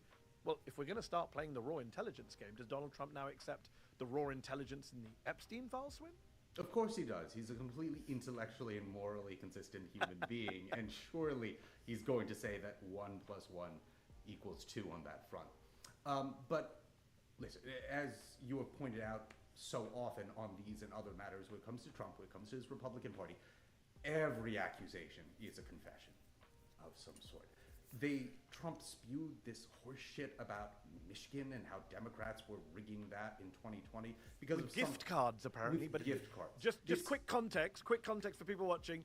This was a voter registration firm in Michigan that was looked at by the AG's office, that the FBI then looked at. No charges were ever brought. These were people who raided their offices, and they found gift cards, prepaid phones. Guess what they were for? They were for volunteers who come from out of town and go door knocking, and the firm provides them. There was no evidence of them trying to buy votes. But I suspect I know where you're going, Swin. What were you going to say before I jumped in with the context? No, please, you tell me where I was going with that. I think this is my favorite one, Elon Musk. I think you and I were both going to say, you said accusation is a confession. If you're going to talk about buying votes, Elon Musk in the last election in Pennsylvania was offering, millions of dollars in checks to people for voter registration drives? Yeah. It's absurd. Like, Trump and his party just want to rig and steal as many elections as they can between now and November, and now basically until the end of time, for many years and decades going forward. This speech tonight was laughable in so many ways, and it would be easier to laugh off if it weren't for the broader context, because in a vacuum, he did a stupid presidential address tonight to basically say the election equivalent of my saliva cures STDs. That's basically what he did today. It's such a bald-faced, he didn't get anything right in any stupid line he said tonight. But the reason it's so terrifying is, please go ahead. No, I always am delighted that we have bumbling fascists, not smart fascists. If we had smart fascists, that speech tonight would have been a very dangerous speech. It's still a dangerous speech. Let's not play it down. But clearly he did not deliver on anything compared to what we were worried he might claim. I mean, even the claims he made were so absurd. And on that note, let us go to a very prominent Democrat who knows this subject very well, a former House impeachment manager for Donald Trump. Congressman Jamie Raskin of Maryland is here tonight. Good evening, Congressman. Great to be with you, Mehdi. Swin Soupsang is with me here, our political correspondent. Just tonight's craziness. Let me start with a very simple question. It comes from Gary on YouTube, one of our viewers watching right now. He says, is this his first step to try and delay the midterms or do something to the midterms? What was the forward-looking part of it? See? It's on everybody's mind now. It's on everybody's mind. He's setting it up so he can do something about the midterms that is not going to be for pro-democracy, bro. What should we be worried about tonight with this speech? Well, this is the middle of that campaign. He's been trying a whole bunch of steps. Again, he was throwing spaghetti on the wall, but it was just gibberish and drivel. It was, a tale told by a lame duck president filled with sound and fury signifying nothing. And we can go and refute each component, which we should, but remember, the whole thing is utter nonsense. And I suppose it was a minor success for the White House in that we were not talking about the Epstein files. We were not talking about the disastrous, illegal, unconstitutional war with Iran, which continues to spiral downward. We're not talking about how difficult it is for people to make ends meet in America. So I suppose they distracted everybody for half an hour or so. But the public anger is rising, and everywhere you go, I've been traveling around the country, Mehdi, to campaign for Democrats and House and Senate races. We're getting huge surging crowds of people demanding that we take our democracy back. You see very few red MAGA hats. Anywhere you go, his support is melting away. Swin. Congressman Raskin, you were mentioning about the surging support that you're seeing across the country. Okay, let's say the Democrats do take back the House, maybe even the Senate, but let's just talk about the House right now. So next year, Democrats have power again. The President of the United States, as ridiculous as a lot of this is, it is substantively scary, in my honest assessment. He is perverting, among other departments, the U.S. intelligence apparatus to help him try to rig elections. In plain English, that's what he's doing right now. What do you think your party should do once they have gavel power back to investigate or do something to hold accountability of what they've been doing right now? We need to continue to expose and counter and reject the reign of authoritarianism and corruption that has overtaken. I think a better question is what are you all going to be able to do when he does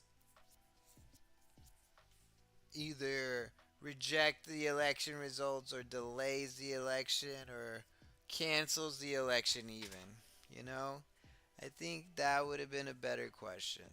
The entire U.S. government, and that means we've got to stop all of the exploitation of the government for money making. They've converted the presidency into a for-profit enterprise. We need to defend the right to vote and the democracy at all costs against all these attacks. And then, look, Tocqueville in Democracy in America said that in our country, voting rights and democracy are either shrinking and shriveling away because he understood the autocratic forces in the country, or they're expanding and growing. And we got to get democracy back on the growth track.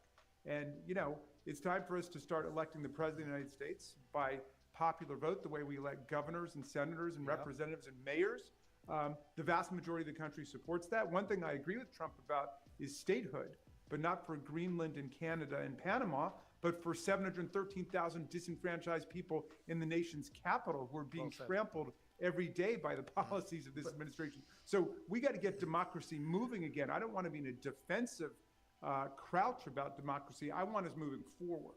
Sure, but speaking of being on offense, what should Democrats do once they're back in power about what the administration is doing right now? With respect to this, well, with respect to the speech tonight, it's almost self-debunking. I mean, there was this national intelligence assessment that was done right after the election, which demolished and refuted the entire. Yeah, again, you're missing the mark on the question. I think the question is like, okay, because you're assuming that they do get the gavel back, but if he has his way about the elections, then we don't get to the point where they have the gavel and purpose of his speech and his power is put into check.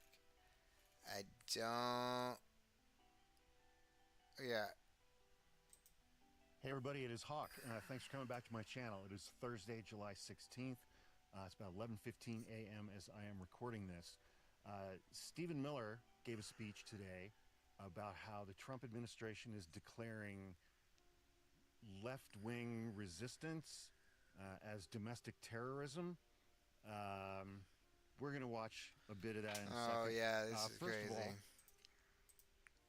Donald Trump is still a convicted felon. Mm-hmm. If you like this shirt, you can find it at hawkmerchstore.com, along with all kinds of other amazing things like this. hawkmerchstore.com. Thank you. Mm-hmm. All right, so before we get to Pee Wee German, Tiny Nosferatu, some background information. On September 22nd, 2025, Donald Trump issued an executive order designating Antifa as a domestic terrorist organization. Importantly, Antifa doesn't exist. It does not exist. But it grants the power to the government to treat this phantom organization and its members differently, as we saw. I am anti-fascist. I am anti-fascist, 100%. Recently down in Texas, where someone was convicted as part of a conspiracy and was sentenced to 30 years in prison. 30 years in prison for being anti-fascist. That's crazy. Yeah, I'm not kidding. 3 days after that executive order, on September 25th, 2025, Donald Trump issued what is referred to as National Security Presidential Memorandum Number 7,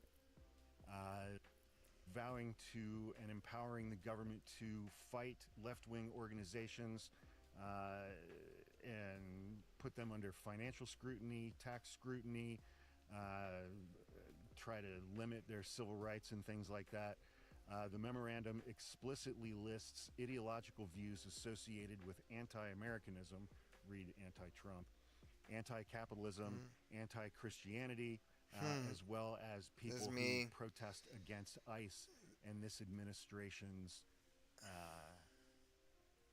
immigration policies, I guess. So if you're against inbred hillbilly dipshit ICE agents shooting and killing innocent people in the streets, then that makes you an Antifa terrorist, and this government is going to treat you accordingly.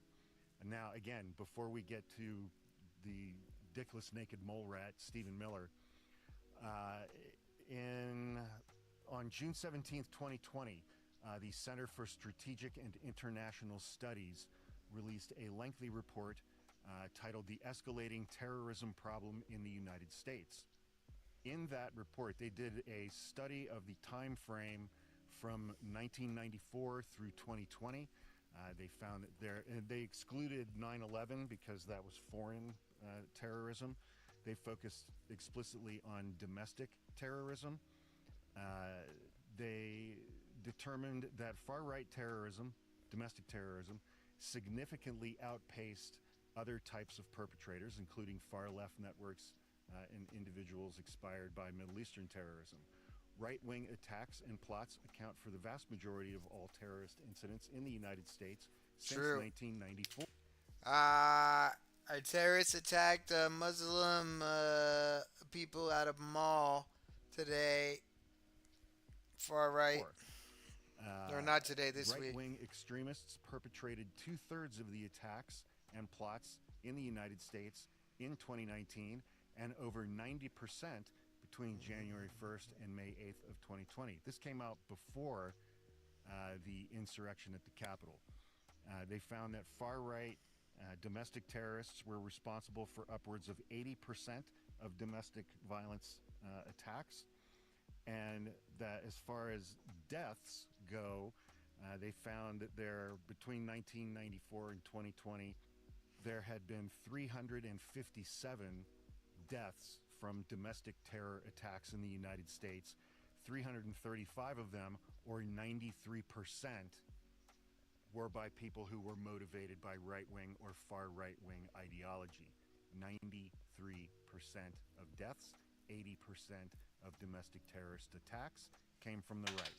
You will not hear any of that information in this speech from Tiny Nosferatu, Pee Wee German, the dickless naked mole rat himself, Stephen Miller.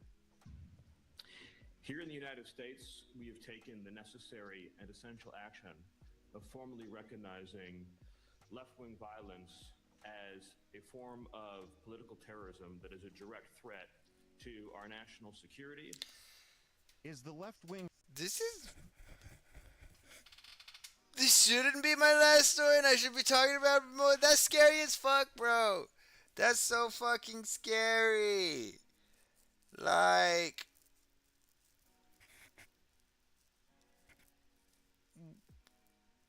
Just because I'm out here talking shit about Trump and I want left-wing policies like Medicare for all and money out of politics and Israel out of fucking the U.S., I'm a far leftist and now I'm on a terrorist watch list? The fuck?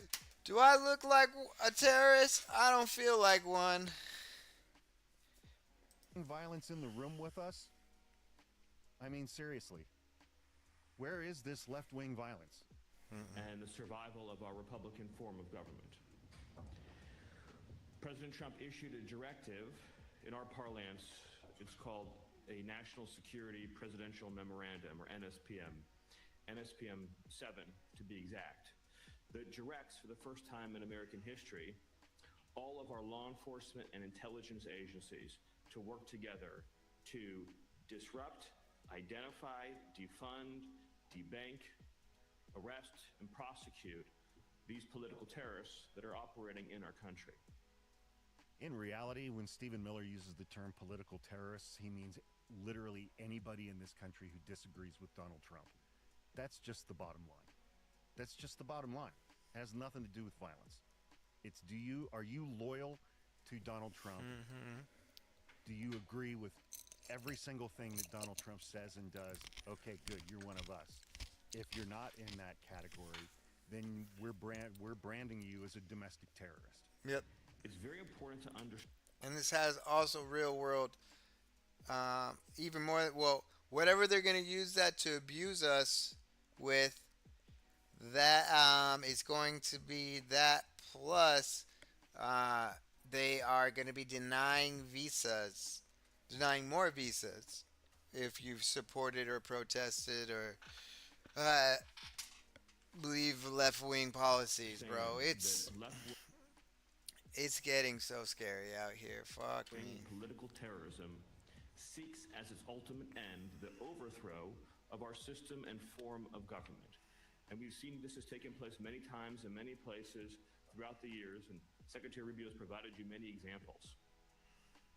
Left-wing terrorism always ends in bloodshed, misery, and suffering. There must have been a hell of a lot of left-wing terrorists at the Capitol on January 6th.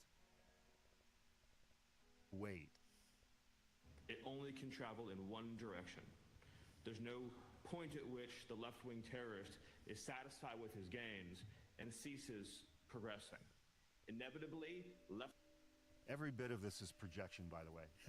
Every single word that he is saying is projection. He's actually talking about Trump's MAGA base. To run its course, it always becomes a gulag. It always becomes the mass imprisonment of political enemies, the stripping of their rights. Who is doing that right now? Yep. Who is doing that right now? Who has massive detention centers for immigrants? The vast majority of whom have never been convicted of a crime, including people who are U.S. citizens and people who are here legally. Who is doing mass incarceration right now, apart from our own prison system, where we basically swapped out 2 million enslaved? Hey, James Delarico and Ken Paxton are going to be doing a debate. I'm live streaming that shit, 100%. People during slavery in this country who were working for free for the benefit of the 1%, and now we have 2 million prison inmates in this country that are disproportionately black and brown, who are basically working for free inside of these prisons for the benefit of the 1% and corporations. And freedoms, inflicting immense pain, humiliation, suffering. That's exactly what this administration and ICE are doing every single day. In order to establish complete and total control. Control through psychological and physical and actual terror. In the last election, Republicans won the House and the Senate and the White House, the presidency, and they basically control the Supreme Court. Damn. How are radical leftists dominating this country? Republicans won everything in 2024. And we have to understand that that is the Fuck scope and AI. the extent of the threat that we face. As Secretary Rubio also pointed out, this is an international network. Antifa, as an example, operates in dozens of countries all throughout the world. No, it doesn't. Antifa doesn't exist. We're all anti-fascists. If you're pro-fascist, then go somewhere else. Who's its leader? What's its address? Is there a board? Who's on the board? Its leader is Patriots. Who's the CEO? Who's the CFO?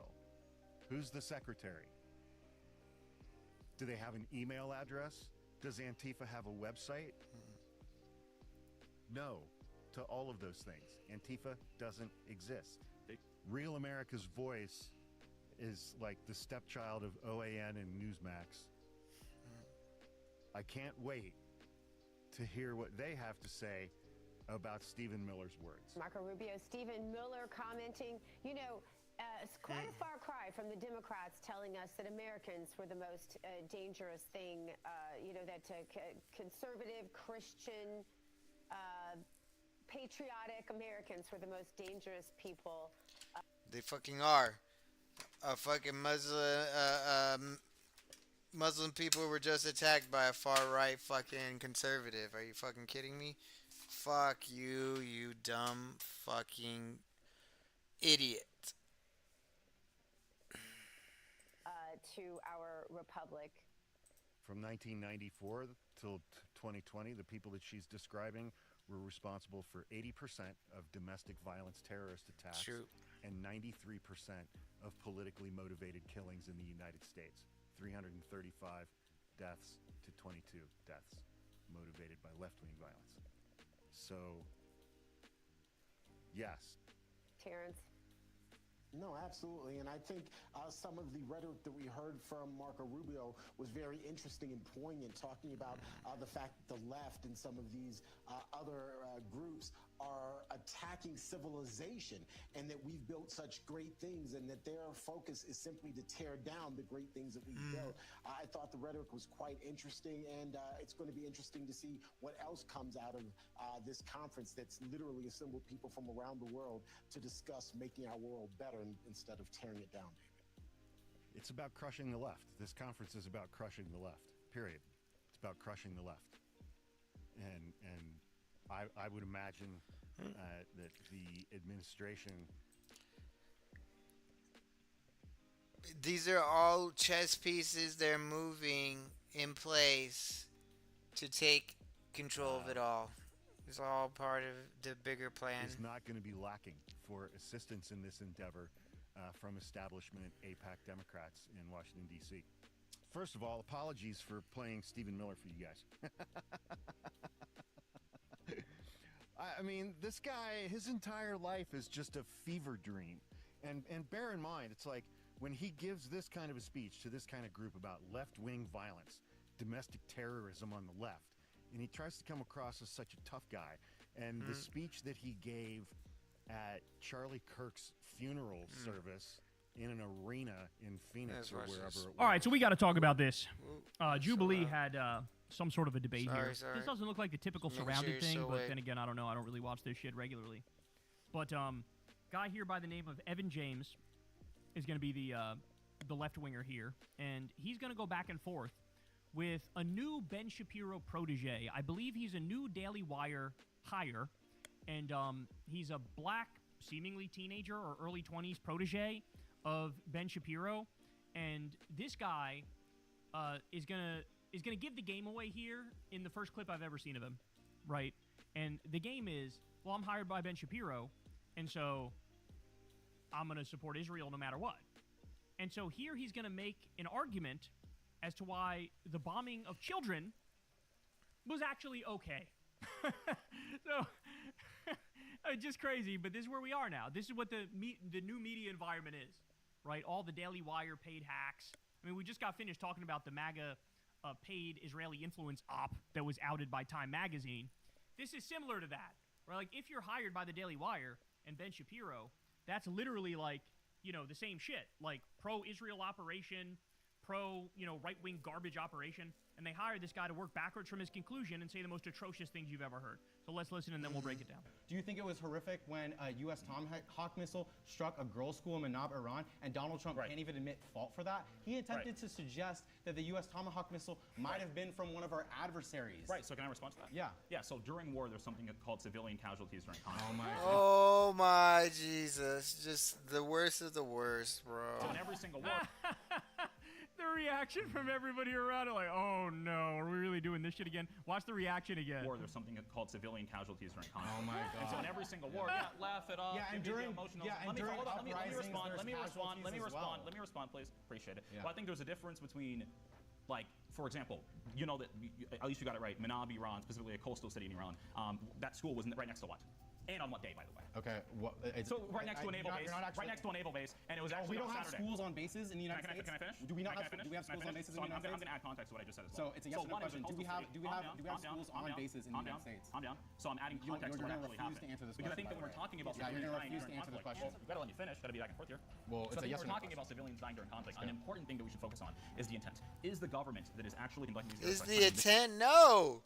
It's literally our job not to bomb schoolhouses on military bases because we don't want them bombing schoolhouses on our military bases. Like, are you fucking kidding me?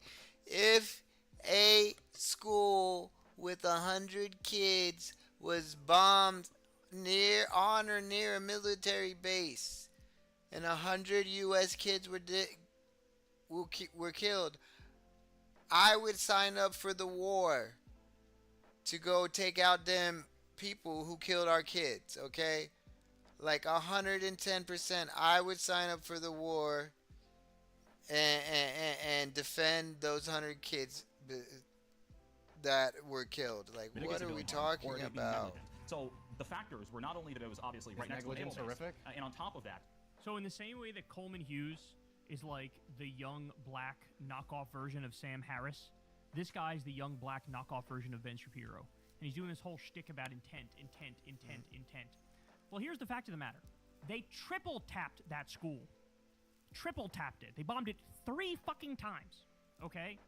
And it turns out it was a school, but it was the school that had kids of IRGC insiders.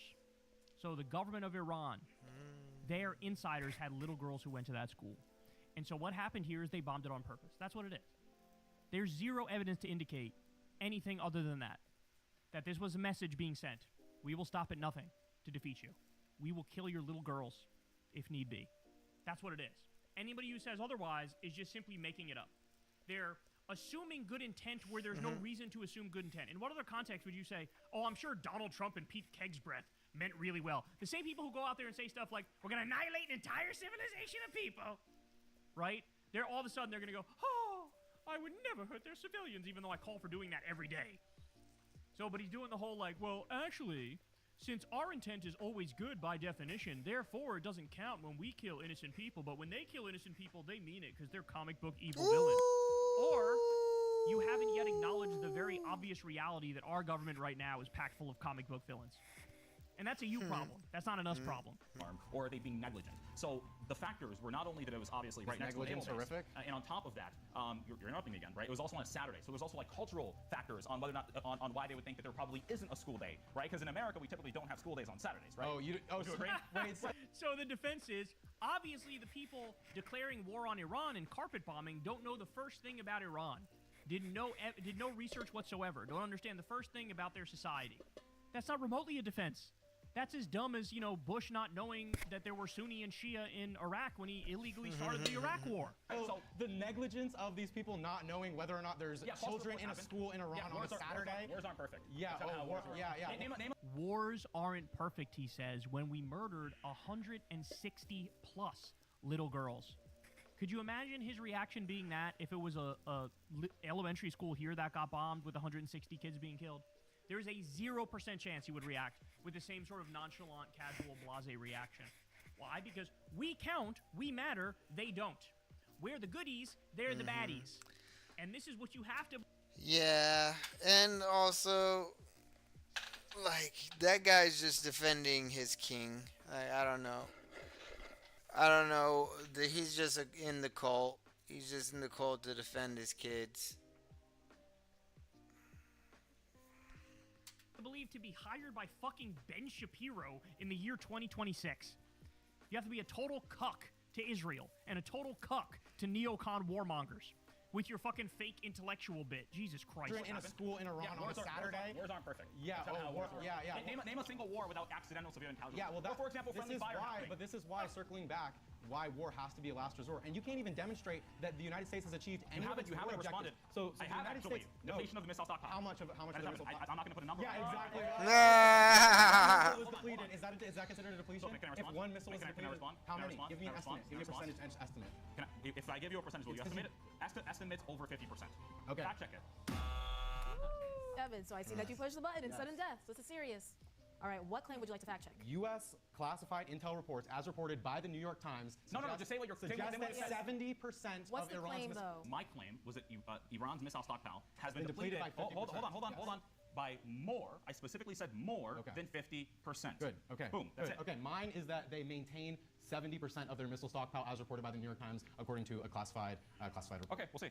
U.S. intelligence shows Iran retains substantial missile capabilities. Secret new assessments say Iran has operational access to 30 of its 33 missile sites along the Strait of Hormuz, suggesting that its military remains far stronger than President Trump has asserted. Iran still fields about 70% of its mobile launchers across the country and has retained roughly 70% of its pre-war missile stockpile, according to the assessment. So we have depleted our fighting capabilities using a $2 million. Well, if we hit them 3 times, that's $6 million to kill 170 ish little girls. That's disgusting. Investments.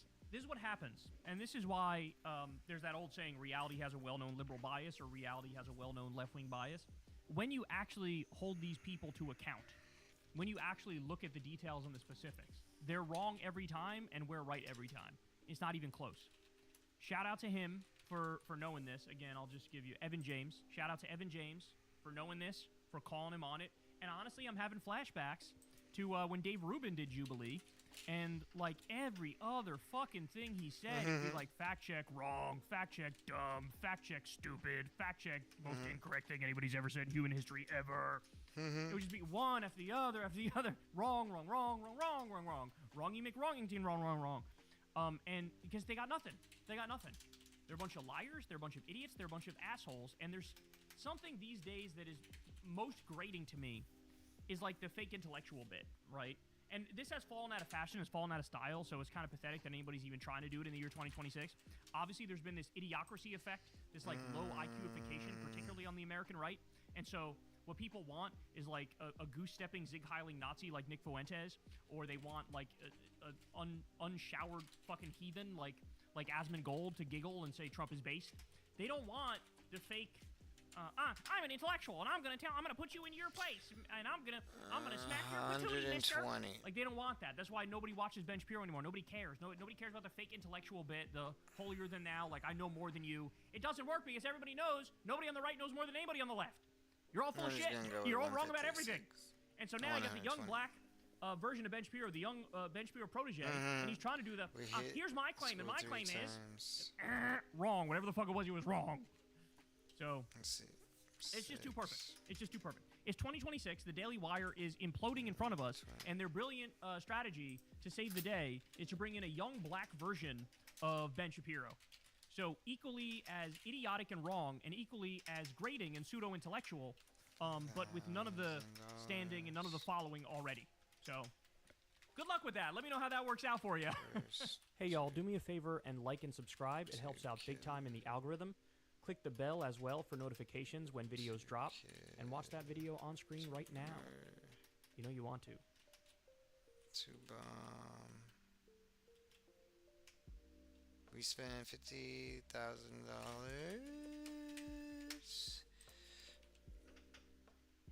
I spent per student bombing that school. Disgusting. We spend on students here in the USA. Alright, y'all. I'm gonna head to bed. Tomorrow is Friday. Happy Friday. I'll be streaming tomorrow. Probably do 2 hours again. And then stream. Yeah, I'm gonna stream all weekend. I'm staying home, not really doing much. Preparing for my move, and probably making videos, cleaning up, doing all that stuff. Starting to pack. I think I have to start to pack too. Alright. But take it easy, stay strong. Prepare for the worst. The government is not coming to save us. We have to save ourselves. On September 30th.